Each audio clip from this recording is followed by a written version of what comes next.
একসঙ্গে 4টি গাড়ির মুখোমুখি সংঘর্ষ, ঘটনায় মৃত বাইক চালক।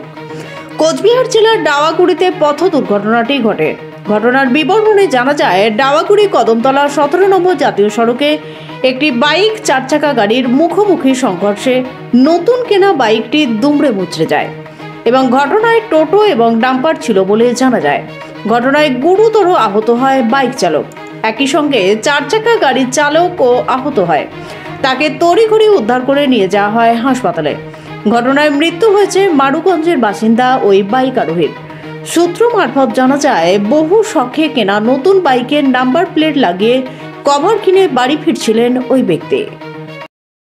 বিশাল ধুম করে একটা আওয়াজ হলো। হ্যাঁ, আসলাম আইসে দেখি এই বাড়ির সামনে বাইক, তারপর দেখলাম লোকটা এখানে পড়ে আছে। হ্যাঁ, ঠিক আছে।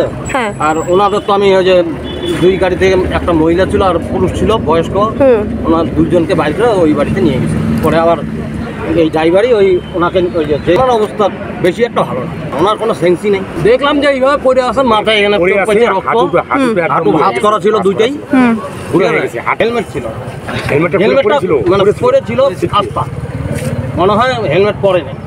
আমার তো হেলমেটটা ঝুলে রাখছিল, কারণ হেলমেট পরলে সহজে খুলবে না। হেলমেট এটা থাকলে খুলবে না। আমার নাম মিন্টু নারায়ণ। ব্যুরো রিপোর্ট, বঙ্গের খবর।